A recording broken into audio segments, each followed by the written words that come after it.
Hey everyone, I'm Peter Stories here to guide you today. If you use this video to drift off to sleep, please tap like, hit subscribe, and drop a comment telling me where you're watching from and what time it is there. Now settle in, get cozy, and let yourself relax.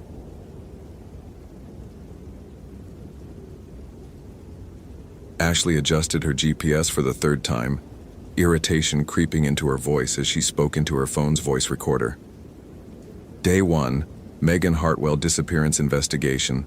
Subject was last seen 3 days ago at the Pine Ridge National Park entrance. Local authorities have suspended active search due to unusual circumstances. Typical small-town incompetence. She killed the recording and shook her head, steering her rental car through the winding mountain road.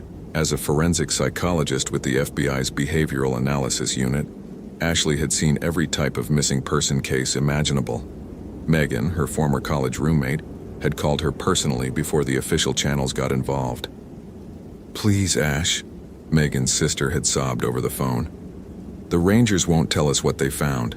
They just keep saying unusual circumstances and looking at each other like they've seen a ghost." Ghost.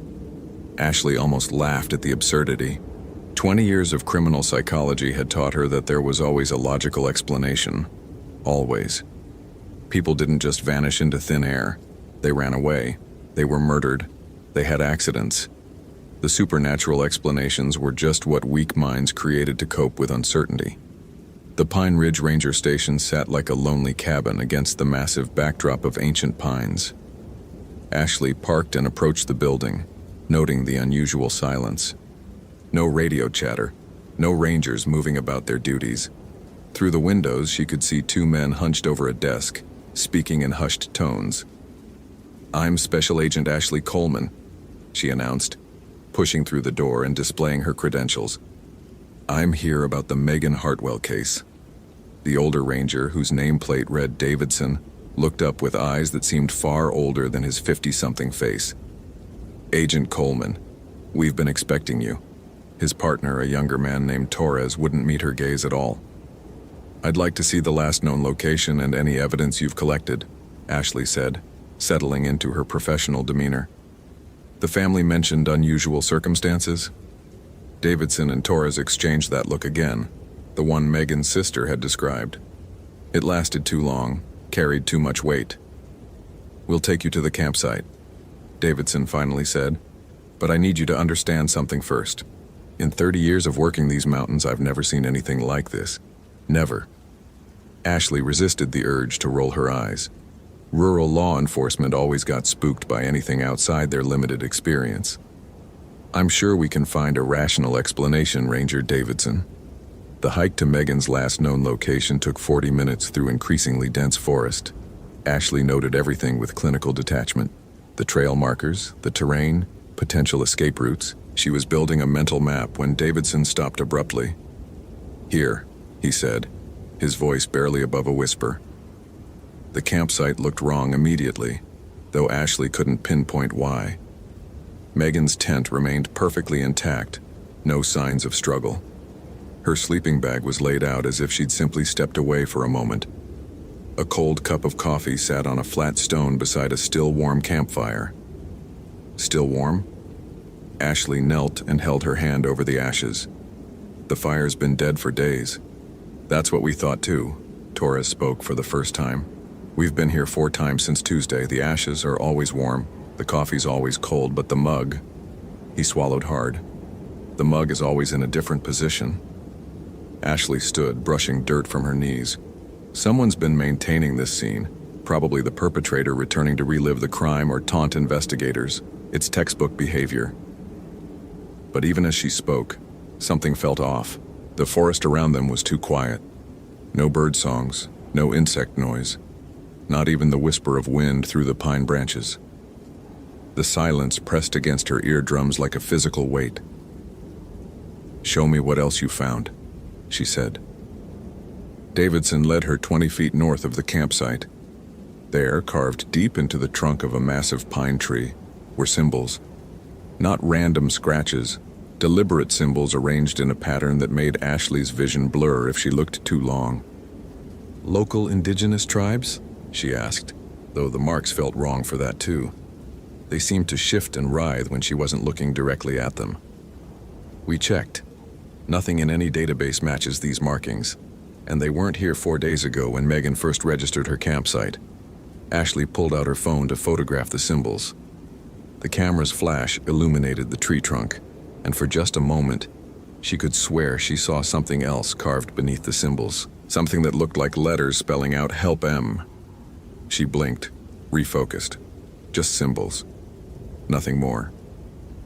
I'll need to see her personal effects and interview anyone who might have seen her. The interview process proved frustratingly unproductive. The gas station attendant who'd sold Megan supplies remembered her as nervous about something, but couldn't be more specific. A local hiker claimed to have heard screaming that didn't sound human on Tuesday night, but admitted he'd been drinking. It wasn't until Ashley returned to her motel room that evening that things began to shift. She'd spread Megan's case file across the small table, cross-referencing her notes with official reports when her laptop screen flickered. Just for a second, instead of her document, she saw what looked like a video feed. Grainy, black and white, showing someone running through trees.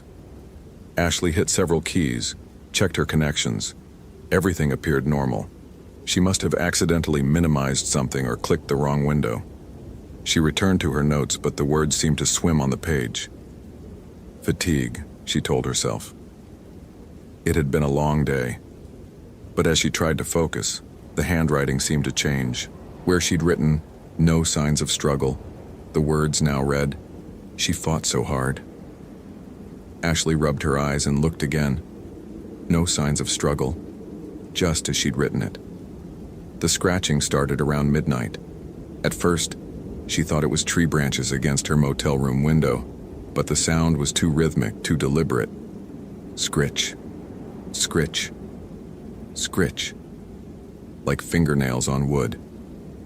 She pulled back the curtain. Nothing but empty parking lot under sickly yellow streetlight. The scratching continued. Ashley grabbed her flashlight and stepped outside. The autumn air bit at her skin as she walked around the building's perimeter, beam cutting through darkness. Nothing. Back in her room, the scratching had stopped. But now there was something else, the faint sound of sobbing coming from somewhere she couldn't identify. Not from adjacent rooms, not from outside. The sound seemed to emanate from the walls themselves. Stress response, she muttered, forcing her breathing to remain steady. Auditory hallucinations brought on by unfamiliar environment and case pressure. But the sobbing grew louder, more desperate, and underneath it, barely audible, a voice calling her name. Ashley! Ashley, help me! She shot bolt upright, heart hammering. The voice was Megan's. Ashley grabbed her phone and dialed Megan's number, knowing it was impossible, knowing her friend had been missing for 4 days. The call connected. Hello? The voice was weak, terrified. Megan? Megan, where are you? Ashley, oh God, you came for me. I'm so cold, I can't move my legs. Something's wrong with my legs. Where are you? Give me landmarks, anything. The trees, they keep changing. I try to run, but I end up back here, back with the symbols. Ashley, something's hunting me. Something that isn't human. It wears faces, Ashley. It wears their faces, and it's so angry all the time. The line went dead. Ashley stared at her phone. The call log showed no outgoing calls, no incoming calls, nothing. She was losing her mind. Had to be. 20 years of rational thought, of scientific method, of logical deduction. It couldn't all be wrong. There had to be an explanation. But when she looked up from her phone, there was a message written in the condensation on her bathroom mirror. She's still alive. Come find us. Ashley spent the rest of the night with every light in the room burning, her service weapon on the table beside her, trying to rationalize what couldn't be rationalized. By dawn, she'd convinced herself that stress and exhaustion were creating hallucinations. The phone call had been a dream. The message on the mirror was her subconscious mind projecting her fears. She returned to the campsite alone. In daylight, the forest felt different. Still too quiet, but less oppressive. Ashley methodically searched the area in expanding circles, looking for evidence the Rangers had missed. Real evidence. Physical evidence that would lead to a logical conclusion. She found Megan's phone 20 yards from the campsite, partially buried under fallen leaves. The screen was cracked but functional. Ashley scrolled through the last messages, the final photos. Normal vacation shots, trees, sunset. A selfie of Megan smiling at the camera. Then she reached the last photo. It showed Megan's tent from the outside, taken at night. But there was something in the background, barely visible in the darkness between the trees. A pale shape that could have been a person, or something shaped like a person. Ashley enhanced the image, zoomed in. The pale shape became clearer. It was definitely humanoid, but wrong somehow.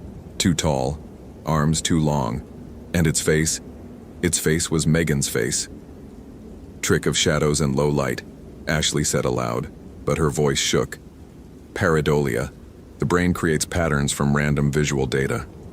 She continued scrolling. The next photo was taken seconds later.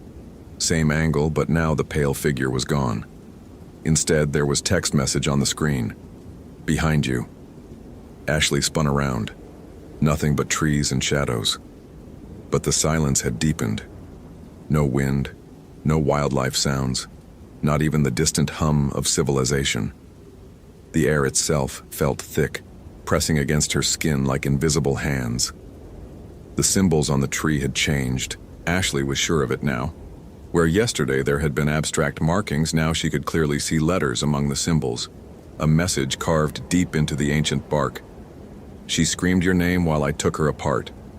Ashley's training kicked in. Evidence tampering. Someone was playing psychological games, trying to drive her away from the investigation. She photographed the tree from multiple angles, then began examining the bark for tool marks that would indicate recent carving.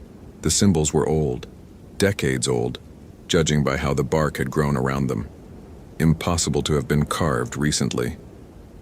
As she studied the markings, Ashley became aware of a new sound, breathing that wasn't her own.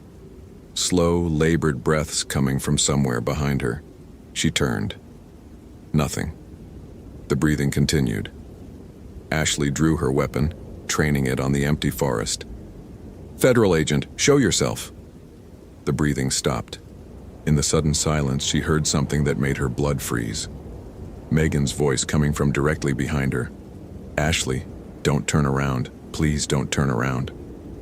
Every instinct screamed at her to spin toward the voice, but something in Megan's tone, pure, absolute terror, kept her motionless.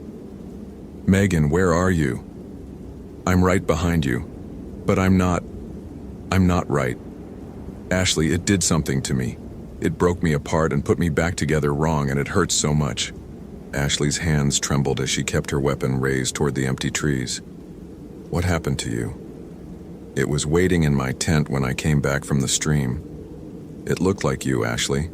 It looked exactly like you, and I was so happy to see you that I didn't notice its eyes. God, its eyes were so full of hate. It hates us, Ashley. It hates us for being alive when it's not. What does it want? To make more like itself. To make others feel what it felt when it died. Ashley, you have to run. You have to run now because it's not just wearing my face anymore. The voice was moving, circling around her. Ashley pivoted slowly, keeping her back to the tree, weapon sweeping the forest. It's wearing yours too. Ashley saw herself step out from behind a distant pine. Same height, same build, same face. But the thing wearing her appearance moved wrong, joints bending in directions that shouldn't be possible. And its smile was far too wide. Hello, Ashley. Her own voice called out. I've been waiting for you. That's impossible, Ashley whispered, but even as she spoke, she could see more of herself emerging from the forest. Dozens of Ashley shapes, all smiling that terrible smile, all moving with that broken puppet gait. Nothing's impossible here, they said in perfect unison. Death isn't impossible. Pain isn't impossible. Being torn apart and reassembled into something that screams forever isn't impossible. Ashley fired 3 rounds at the nearest apparition. The bullets passed through empty air, striking bark and earth. The Ashley things laughed with her own voice multiplied into a horrible chorus. "You can't kill what's already dead," they said, "but we can kill what's still alive." They began to advance. Ashley ran. The forest became a maze of identical trees and shifting shadows. Trails that should have led back to the ranger station instead curved deeper into the woods. The sun, which had been directly overhead, now seemed to set and rise repeatedly, casting shadows in impossible directions. Behind her, the chorus of her own voice grew louder. "Ashley, come back. Ashley, let us show you what we showed Megan. Ashley, let us take you apart and put you back together." She stumbled into a clearing she didn't recognize and stopped short. Megan sat in the center of the clearing, back against a tree, arms wrapped around her knees. She looked exactly as Ashley remembered her. Same auburn hair, same freckled complexion, same green eyes. "Megan," Ashley approached cautiously, weapon still drawn. "Ashley, thank God." Megan struggled to her feet. "I've been hiding here for days. There's something in these woods, something that keeps trying to trick me by wearing familiar faces. But you're real, right? You're really here?" Ashley studied her friend carefully. Everything looked normal, human, but the forest had taught her not to trust appearances. "What was our dorm room number in college?" 237. "Ashley, we need to get out of here. There's something—" "What was the name of your boyfriend junior year?" "Michael Chen." "Ashley, why are you asking me these things?" "Because I need to know you're real." Megan stepped closer and Ashley saw tears in her eyes. "I'm real. I'm so scared, but I'm real. Ashley, please don't leave me here." Ashley wanted to believe. Every rational part of her mind screamed that this was her friend, that she'd found her alive, that somehow they could both escape this nightmare. But then she noticed Megan wasn't casting a shadow. "Ashley," Megan said, reaching out her hand. "Please." Ashley looked into her friend's eyes and saw nothing behind them. No depth, no life, just endless, hungry darkness. "You're not Megan." The thing wearing Megan's face tilted its head with mechanical precision. "How can you be sure?" "Because Megan never dated anyone named Michael Chen." The not Megan's smile didn't belong on her friend's face. "Very good, but you're still going to die here." Ashley raised her weapon, but before she could fire, the clearing filled with voices, all the people who had ever mattered to her. Her parents, her siblings, former partners, colleagues, friends from every stage of her life. All of them stepped out from behind the trees, all wearing expressions of disappointed betrayal. "Why didn't you save us, Ashley?" they asked in unison. "Why did you let us die?" "None of you are dead," Ashley said, backing toward the tree line. "None of this is real. Isn't it?" The not Megan moved closer. "Are you certain?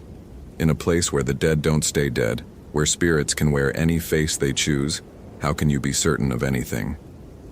Ashley's back hit a tree trunk. The bark felt wrong against her shoulders, soft and yielding like skin. "I'll tell you what's real," not Megan continued. "The fear in your eyes, the doubt eating at your rational mind, the growing certainty that everything you believed about the world was a comfortable lie." The apparitions of her loved ones began to change, their features melting and reforming into expressions of rage and accusation. Their voices rose into a cacophony of blame and hatred. "You let us down, Ashley. You failed us. You couldn't protect us. Stop it." Ashley pressed her hands to her ears, but the voices seemed to come from inside her skull. "Join us," they whispered. "Let us show you what lies beyond the rational world you cling to. Let us teach you that death is just the beginning of suffering." Ashley closed her eyes, forcing her breathing to steady. Tactical breathing. 4 counts in, hold for 4, 4 counts out. It was a technique that had saved her life in dangerous situations before. When she opened her eyes, the clearing was empty except for the real Megan. Her friend lay motionless against the far tree, and Ashley could see immediately that she was dead. Had been dead for days. Her skin was gray-white, her clothes torn and stained with dried blood. But her eyes were open, staring directly at Ashley with desperate, terrified awareness. "Help me," Megan's lips moved, though no sound emerged. It won't let me die properly. It keeps me here, keeps me conscious while my body rots. Ashley, please, make it stop. Ashley approached slowly, her training warring with horror. Megan's body showed signs of extreme trauma, broken bones jutting through skin, wounds that should have been instantly fatal. But her chest still rose and fell in shallow, painful breaths. I tried to run, Megan whispered, when I first saw it in my tent. But it caught me, and it was so angry. It said it died here decades ago, fell from the cliffs, and lay broken for days before anyone found it. It said it wanted others to know that feeling, that helplessness. Ashley knelt beside her friend. Up close, she could see the full extent of the damage. No one could survive injuries like these. But Megan's eyes tracked her movement, filled with pain and awareness. It's keeping you alive, Ashley realized. Some kind of supernatural intervention. Not alive, Megan corrected. Something worse than alive. Something worse than dead. Ashley, it wants to do the same to you. It's been feeding off my suffering for days, but it wants fresh fear. It wants to break someone new. The forest around them began to darken, though the sun should have been high overhead. Shadows stretched and twisted, reaching toward Ashley like grasping fingers. It's coming back, Megan said. Ashley, listen to me. The symbols on the tree aren't random. They're a binding, something that keeps it anchored to this place. If you can destroy them. How? Fire. The tree has to burn completely. But Ashley, it won't let you. It'll use everything against you. Your fears, your guilt, your memories. It'll make you see things that aren't there and doubt things that are real. The temperature dropped 20 degrees in seconds. Ashley's breath misted in the suddenly frigid air. It's here, Megan whispered. The thing that emerged from the shadows defied description. It wore a dozen different faces simultaneously. Ashley's, Megan's, strangers, loved ones, all shifting and melting into each other like wax in flame. Its body stretched and contorted, sometimes humanoid, sometimes something altogether alien. But its rage was constant, radiating outward like heat from a furnace. You think you understand now, it said in a voice composed of screams. You think accepting the supernatural makes you brave. But understanding is just the first type of suffering. Let me show you the others. Ashley ran again, but this time she had purpose. The tree with the symbols. If Megan was right, if destroying it could break whatever was binding this spirit to the forest. Behind her, the entity gave pursuit, its form shifting between the familiar and the impossible. Sometimes it ran on legs, sometimes it flowed like liquid shadow, sometimes it seemed to teleport from tree to tree. You cannot escape what you are, it called. A failure.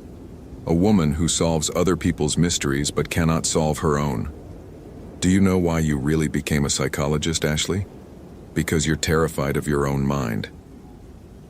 Ashley reached the tree with the symbols and stopped, gasping. The carved markings seemed to pulse with their own dark light, writhing and shifting like living things. Fire, she muttered, patting down her pockets. No matches, no lighter. She'd never been a smoker, never carried fire-starting equipment. But her phone. Ashley smashed her phone against the tree trunk, exposing the lithium battery. She worked frantically, stripping wires, creating a short that would generate enough heat to ignite dry pine needles.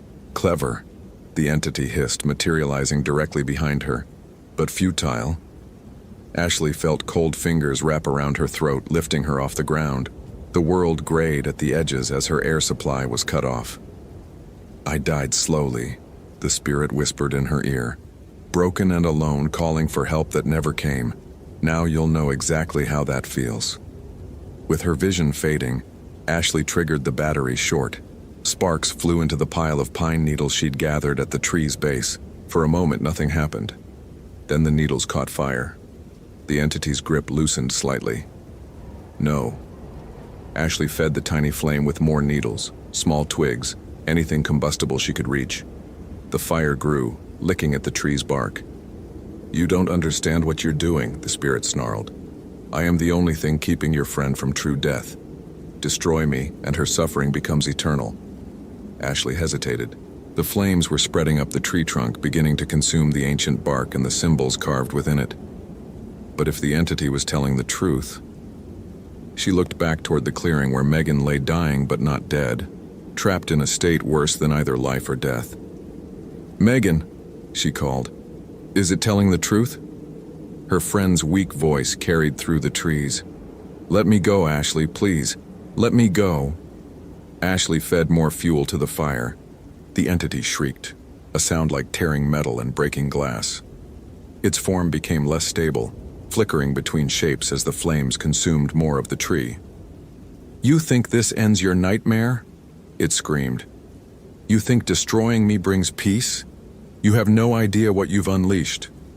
The symbols were burning now, the carved lines filling with fire like channels cut into the bark. The entity's voice became distorted, layered with static and echoes. "I was bound here, trapped by the symbols, limited to this forest, but now I'm free to follow you home. Free to visit your family. Free to wear their faces and make you watch them suffer." Ashley's blood turned to ice. She'd been so focused on destroying the binding that she hadn't considered what would happen when the spirit was no longer contained.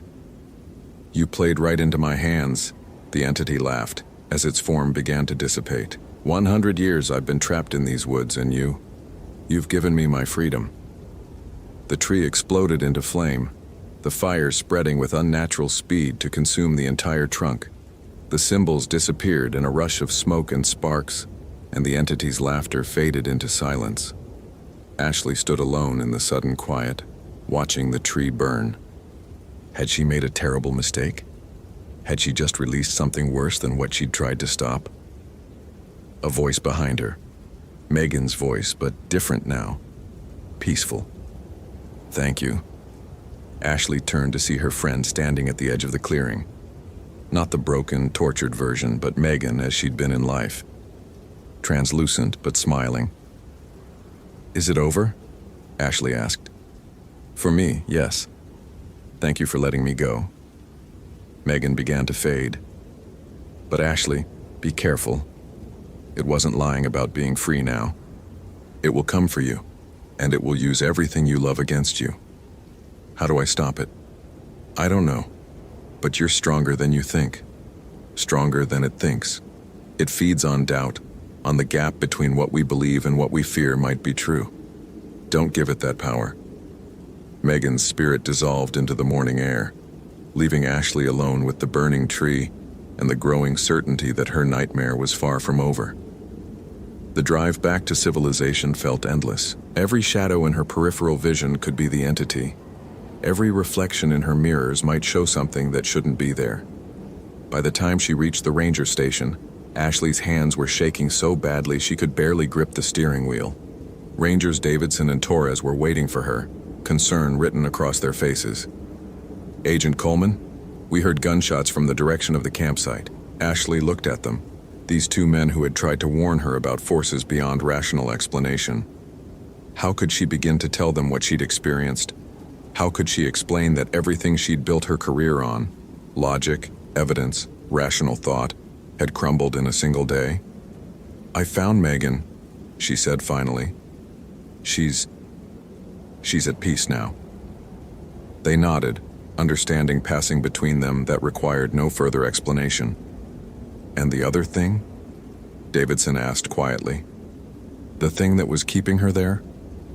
Ashley thought about lying, about crafting a reasonable story that wouldn't sound like the ravings of someone having a complete psychological break. But these men had lived with the truth far longer than she had. "I released it," she admitted. "I thought I was stopping it, but I think I just set it free." Torres and Davidson exchanged one of their weighted looks. "Then God help us all," Davidson whispered. Ashley drove home that evening with every light in her car burning. The radio turned up loud to mask any sounds that shouldn't be there. She thought about Megan's final warning, about the entity's promise to visit her family, to wear their faces and make her watch them suffer. For 20 years, she'd built a life on the foundation of rational thought. She'd helped solve hundreds of cases by applying logic and scientific method to human behavior. She'd prided herself on being above superstition, above the primitive fears that governed weaker minds. Now she knew better. Some things couldn't be explained by psychology or criminal behavior patterns. Some mysteries had no logical solutions. And some entities, once awakened, never stopped hunting. As she pulled into her driveway, Ashley noticed her bedroom light was on. She lived alone. She always left the lights off when traveling. Her phone buzzed with a text message from her own number. "I'm waiting for you inside. We have so much to discuss." Ashley sat in her car, engine running, staring at her own front door. Behind that door waited something that could wear any face, speak in any voice, exploit any fear or doubt. Something she'd accidentally freed from a century of containment. She could run, pack up and disappear, start a new life somewhere far away. But it would follow her. It would find her family, her friends, everyone she'd ever cared about. And it would make them pay for her moment of heroic stupidity.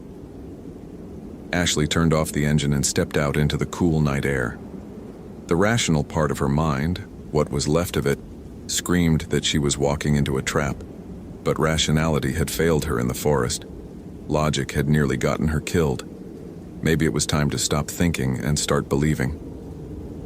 The front door stood slightly ajar. Her own voice drifted from somewhere inside. "Ashley, come inside. I have something to show you." Ashley drew her weapon and crossed the threshold into her own home, now a battlefield in a war she was only beginning to understand. Behind her, the autumn wind whispered through the trees, carrying the faint sound of distant laughter that might have been the wind itself, or might have been something much worse. Mid-story CTA. If this story is giving you chills, follow for more quality terror. Could you survive in Ashley's place? End story CTA. I hope you felt real shivers.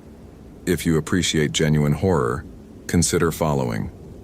Which moment scared you the most?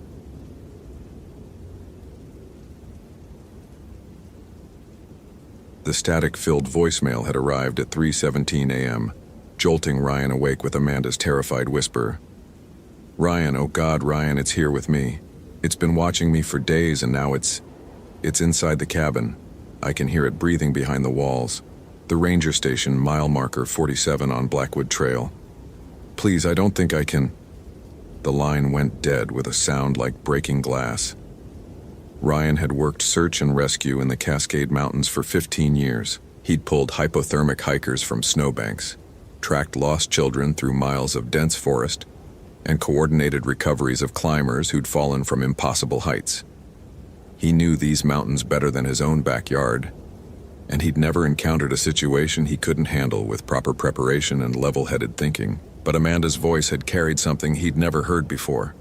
Not just fear, but a kind of primal terror that seemed to reach through the phone and chill his blood. By dawn, he was hiking the Blackwood Trail with his emergency pack, GPS, and radio. The autumn morning felt wrong somehow, too quiet even for early season.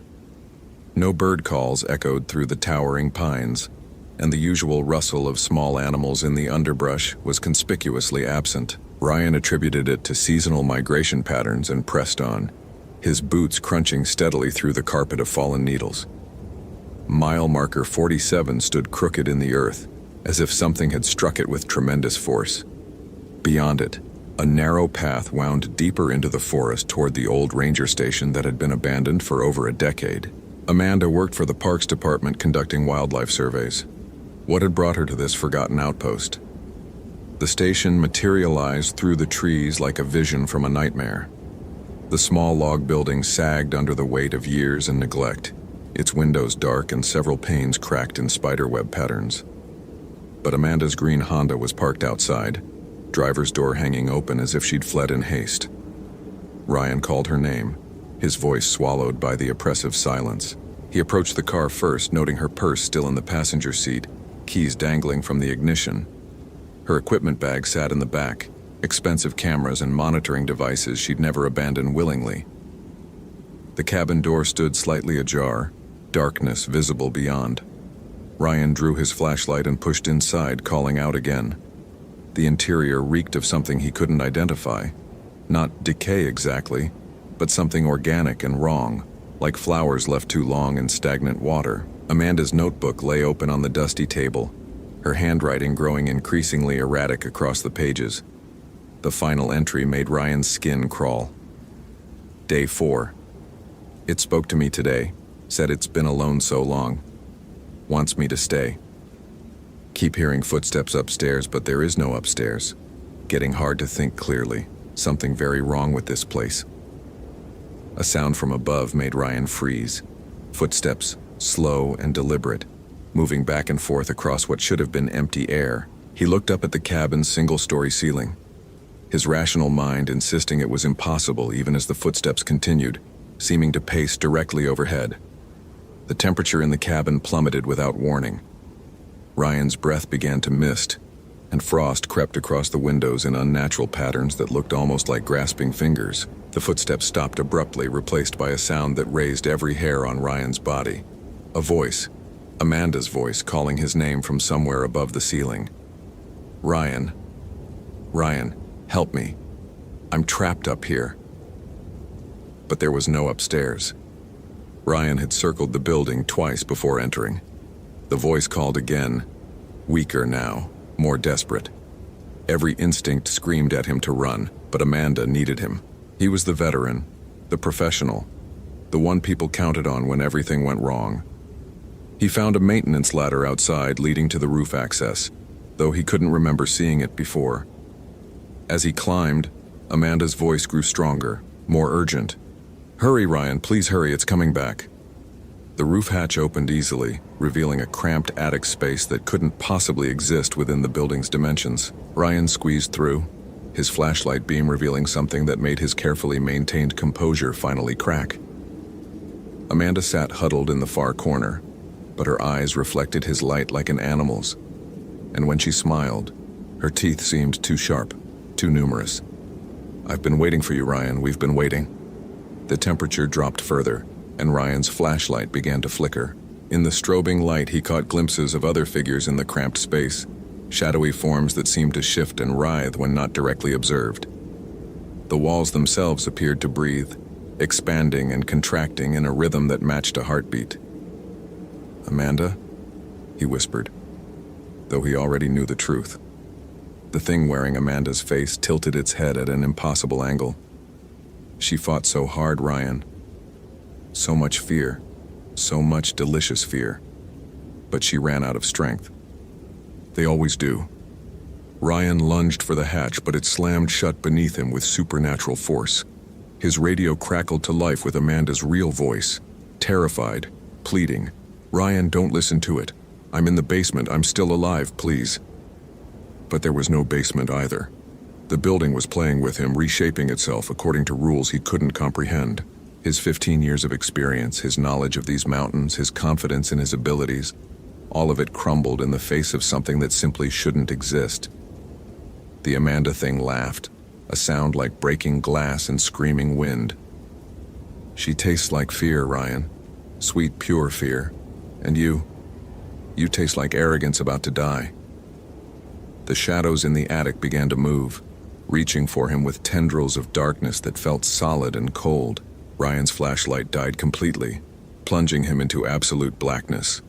He could hear breathing all around him, not just the thing wearing Amanda's face, but dozens of other presences, all of them hungry.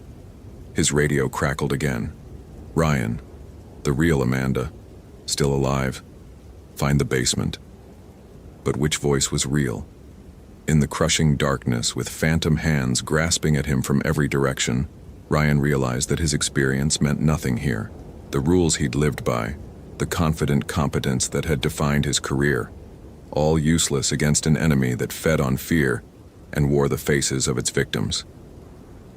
The breathing grew closer, and Ryan felt something cold touch his cheek with fingers that weren't quite human. Somewhere in the impossible darkness, something that might have been Amanda began to scream. If this story is giving you chills, follow for more quality terror. Could you survive in Ryan's place? Ryan's scream joined the chorus as the darkness swallowed him whole. and the abandoned ranger station fell silent once more, waiting patiently for its next victim to answer a desperate voice calling for help through the static-filled night. Hope you felt real chills. If you appreciate genuine horror, consider following. What moments scared you most?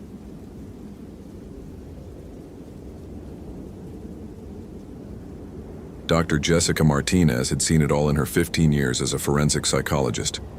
Missing persons cases, unexplained disappearances, frantic families grasping at supernatural explanations. She'd heard every desperate theory, debunked every ghost story, and delivered cold scientific truth to grieving relatives who preferred comfortable lies. So when the Park Service contacted her about Kevin Chen's disappearance in Blackwood National Forest, she approached it with her usual professional skepticism. Another inexperienced hiker, she assumed, probably lost or injured somewhere in the vast wilderness, while local rangers entertained ridiculous theories about unexplained phenomena. The morning air bit sharp against her face as she examined Kevin's abandoned campsite.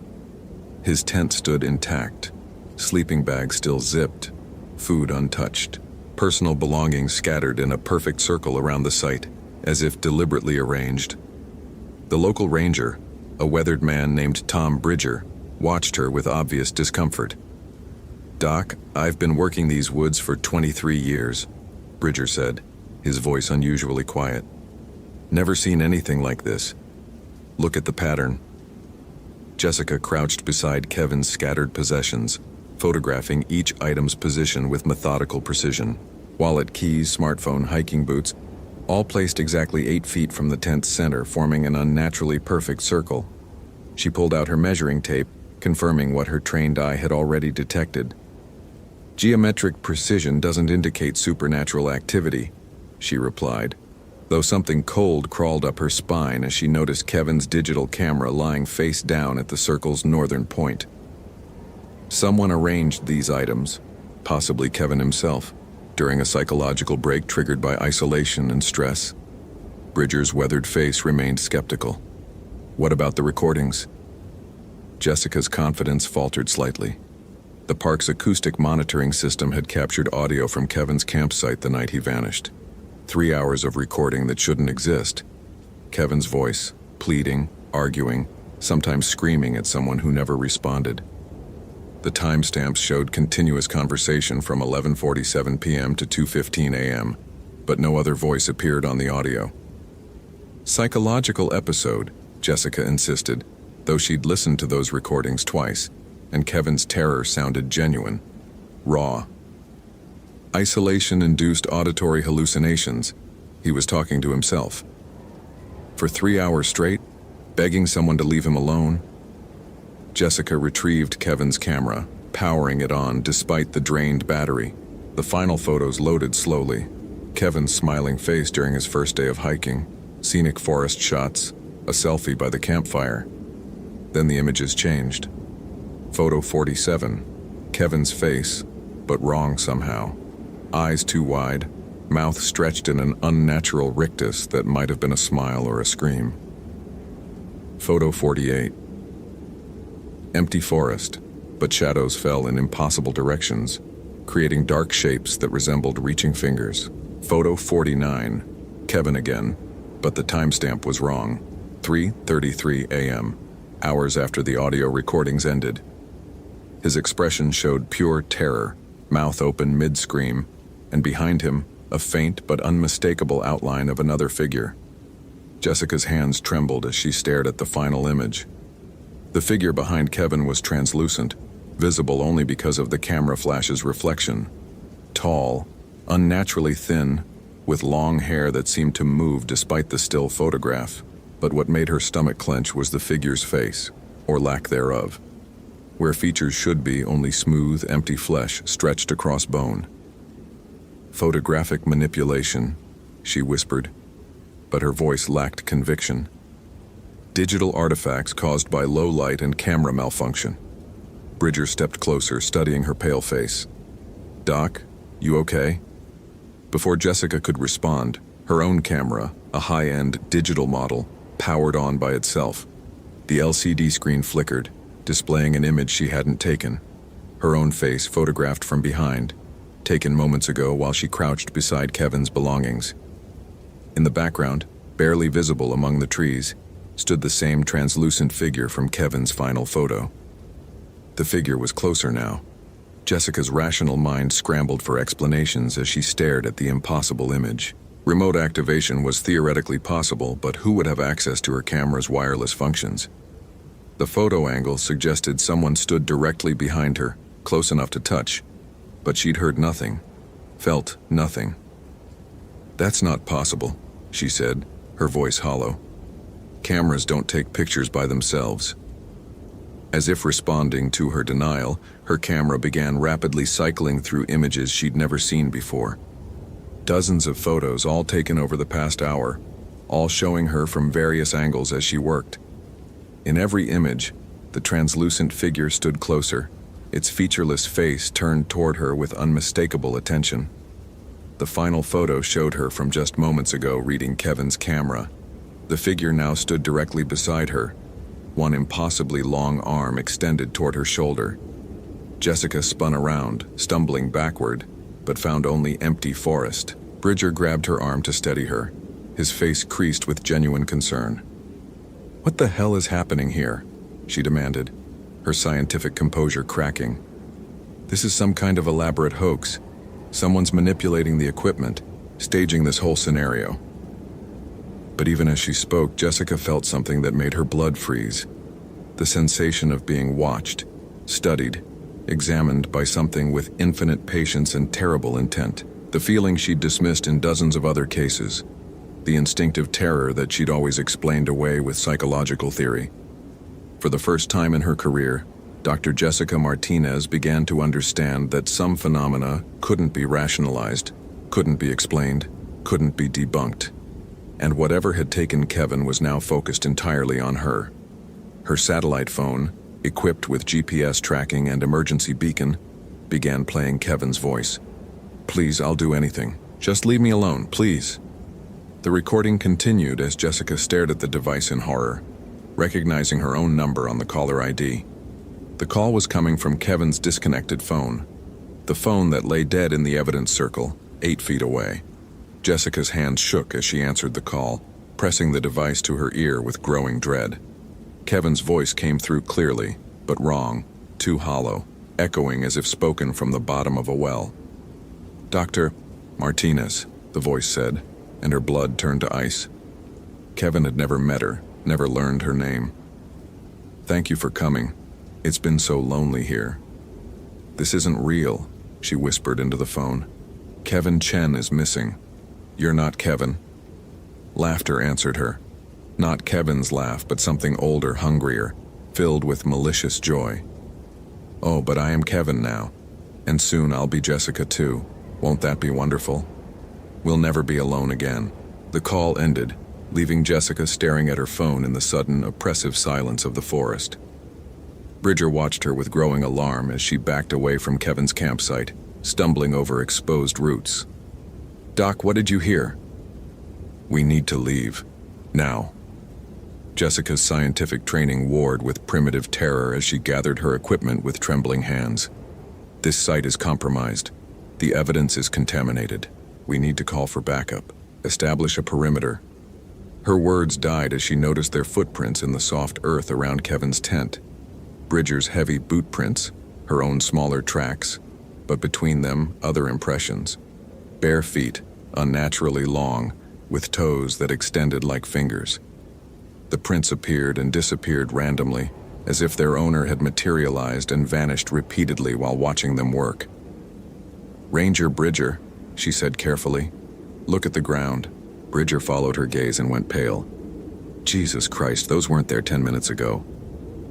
As they watched, a new footprint appeared in the soft soil beside Jessica's boot. Then another. Something invisible was walking directly toward her, leaving tracks with each deliberate step. Jessica broke and ran. She crashed through undergrowth, branches tearing at her jacket. Rational thought completely abandoned as primal terror took control. Behind her, Bridger shouted her name, but his voice seemed to come from very far away. The forest around her shifted and changed, familiar landmarks disappearing as paths she'd mapped earlier led in impossible directions. Her GPS showed her running in circles, though she'd maintained a straight line. The compass needle spun wildly, unable to find magnetic north. Every piece of technology she'd trusted was failing simultaneously, leaving her alone with growing certainty that she was no longer dealing with anything remotely natural. Jessica stumbled into a clearing she'd never seen before, despite having studied topographical maps of this area for hours. In the center stood a single massive pine tree, its bark carved with symbols that hurt to look at directly. Hanging from the lowest branch was Kevin's Park Service identification badge, swaying gently in the windless air. As she approached the tree, her camera activated again, displaying a live feed of herself from an angle that should be impossible. The camera sat in her backpack, yet somehow recorded her movement from 10 feet away and 8 feet above ground level. On the small LCD screen, she watched herself reach for Kevin's badge. But in the image, she wasn't alone. The translucent figure stood directly behind her, its face now pressed close to her shoulder, arms wrapped around her waist in a grotesque embrace. Jessica spun around, finding nothing but empty air, but the sensation of cold arms around her waist remained. Something whispered directly into her ear, breath like winter frost against her skin. "You came looking for Kevin." But Kevin was looking for someone else. Now we're all together. The clearing filled with voices, Kevin's voice repeated from dozens of different positions, creating a chorus of terror and pleading that surrounded her completely. Some voices begged for help, others laughed with inhuman joy, but all spoke with Kevin's stolen inflection. Jessica's satellite phone rang again. This time caller ID showed her own name.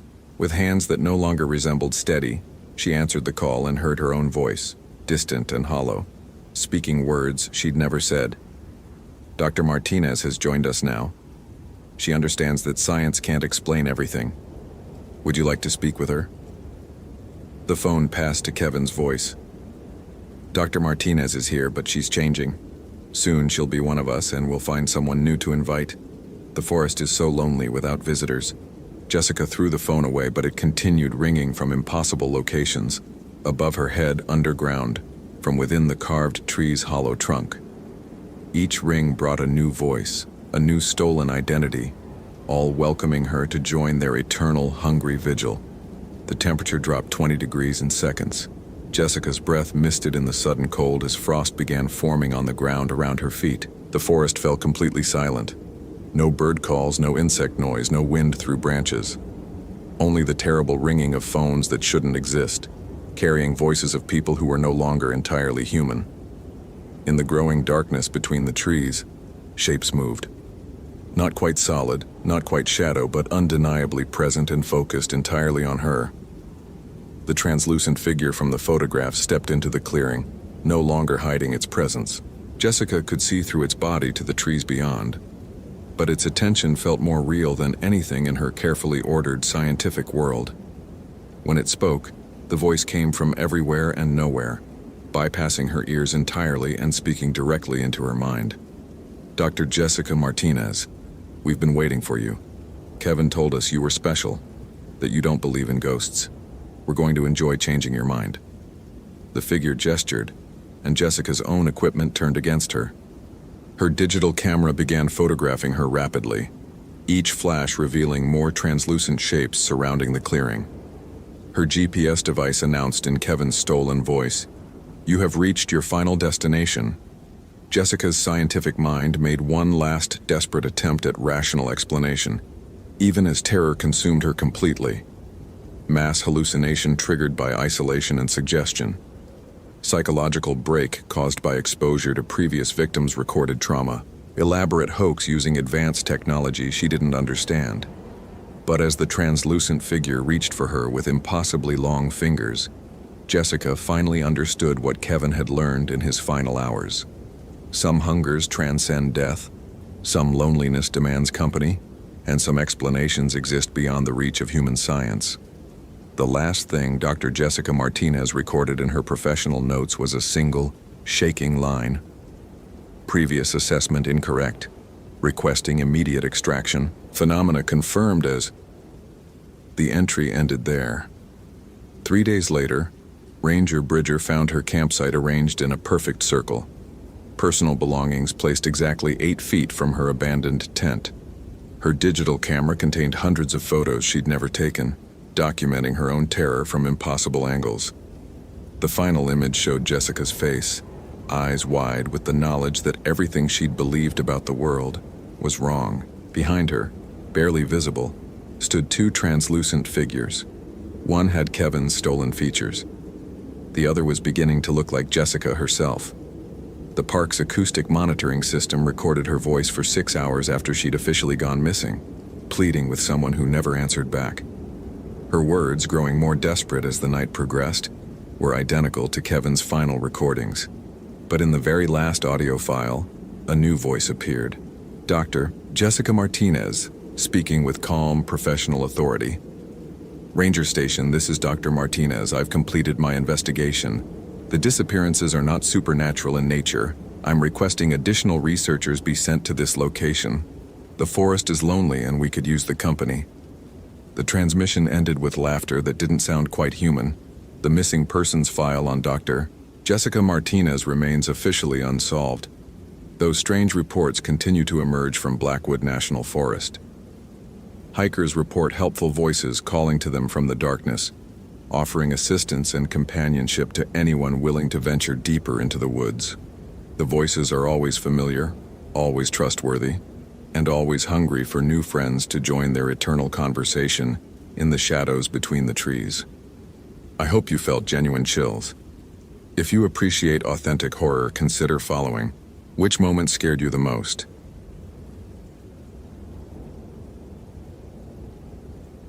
Emily stared at the missing persons board outside the ranger station, her new badge still stiff against her chest. 3 faces looked back at her from yellowed flyers, including Rachel Morrison, the hiker who'd vanished just 2 weeks into Emily's first assignment at Blackwood National Park. What made her stomach clench wasn't Rachel's disappearance alone, but the dates on the other notices. Same trail, same time of year, 3 years running. You shouldn't be looking at those. Ranger Thompson's voice made her jump. His weathered face held a warning she didn't understand. Especially not alone. Why? What happened to them? Thompson glanced around the empty station, then leaned closer. Rachel wasn't the first, won't be the last either, unless someone stops going up to Devil's Backbone Trail after dark. He paused. But it's never just after dark anymore. That afternoon, Emily hiked the trail where Rachel had last been seen. The path seemed normal at first. Dense pine forest, rocky terrain, the kind of challenging but manageable hike that drew experienced backpackers. But as shadows lengthened, something felt wrong. The forest had gone completely silent. No birds, no insects, not even wind through the trees. Her radio crackled with static, then cleared. Emily. The voice was faint, distorted. Help me. She recognized it immediately. Rachel's voice from the training videos, the same slight southern accent. But Rachel had been missing for 8 days. Rachel, where are you? Emily spoke into the radio, hands shaking. The response came as a whisper that seemed to emanate from the trees themselves. He won't let me leave. Emily's flashlight beam swept across the trail ahead. Deep gouges scarred the bark of surrounding pines, as if massive claws had raked the wood. At the base of one tree lay a backpack she recognized from the missing person report. Rachel's bright red daypack, shredded and stained with something dark. As she knelt to examine it, the temperature dropped 20 degrees in seconds. Her breath came out in visible puffs. The silence broke with a sound that made every hair on her body stand up. A low, anguished moan that rose from somewhere deeper in the forest. Emily. The voice on the radio was clearer now, but wrong somehow. Too hollow, like an echo in an empty cavern. Don't trust him. He lies about everything. Who lies? Rachel, where are you? The forest around her began to change. Trees that had been 30 feet apart suddenly stood closer together. The trail that should have led back to the parking area now curved into darkness she hadn't noticed before. Emily spun in a circle, disoriented, her flashlight beam revealing paths that couldn't exist. A figure stood between two pines about 50 yards ahead.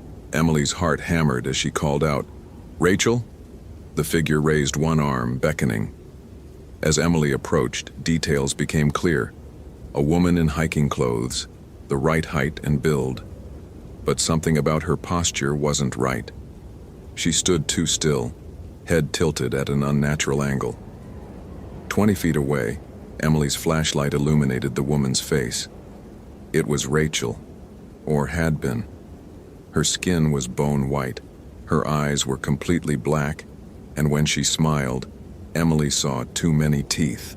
"He's been waiting for you," the thing that looked like Rachel said in a voice like breaking glass. "He's so lonely since I stopped screaming." Emily ran. Branches tore at her face and uniform as she crashed through underbrush that seemed to grab at her legs. Behind her came the sound of pursuit, not footsteps but something dragging across the ground, accompanied by that horrible moaning that grew louder and more enraged. Her radio crackled again, this time with multiple voices, all the missing hikers overlapping in a chorus of despair. "Don't leave us here. He won't let us go. You can't escape him." Emily burst into a clearing she didn't recognize. Ancient stone formations jutted from the earth in a rough circle, covered in symbols that hurt to look at. In the center lay the remains of a campfire that still smoldered, though no one should have been camping in this restricted area. The moaning stopped. The voices on the radio fell silent. In the sudden quiet, Emily heard something far worse. Breathing that wasn't her own, coming from directly behind her. She turned slowly. A man stood at the edge of the clearing, tall and gaunt, wearing clothes from another era. His face was partially caved in on one side and dark fluid leaked from his mouth. When he spoke, his voice carried the weight of decades of rage. "They sent another one." He smiled, revealing broken teeth. Young, afraid, perfect. Emily's training kicked in despite her terror. She reached for her pepper spray, but her hand passed through empty air where her belt should be. She looked down to find her uniform torn and her equipment gone. "I've been waiting so long," the spirit continued, drifting closer without moving his feet. "Since they murdered me on this very spot in 1952. Every few years, someone new comes to play." The temperature plummeted further. Emily's breath came out in sharp puffs as frost began forming on the stone circle. The spirit's eyes reflected her flashlight beam like an animal's. Rachel lasted 4 days before she stopped fighting. The others, well, some were more entertaining than others. His grin widened impossibly. "But you're different. I can taste your terror. It's exquisite." Emily backed toward the tree line, but the forest had changed again. Where there should have been escape routes, massive tree trunks now formed a solid wall. She was trapped in the clearing with the thing that had taken Rachel and God knew how many others. The spirit raised one hand, and Emily felt her feet leave the ground. She rose into the air, helpless, as invisible forces began to squeeze her chest. The pressure built until she could barely breathe. "Please," she gasped. "Oh, you haven't begun to plead yet." The spirit's laugh was like breaking bones. "But you will. They always do." Emily's vision began to darken around the edges. Through her fading consciousness, she heard the voices of the missing hikers again, not from her radio this time, but from the forest itself, all of them crying out in eternal torment, warning her of horrors yet to come. As the spirit's grip tightened and Emily felt herself slipping away, she realized with crystalline terror that disappearing from Blackwood National Park wasn't the end of the nightmare. It was just the beginning. If this story is giving you chills, follow for more quality terror. Could you survive in Emily's place? Hope you felt genuine chills. If you appreciate real horror, consider following. Which moment scared you the most? Tentar novamente.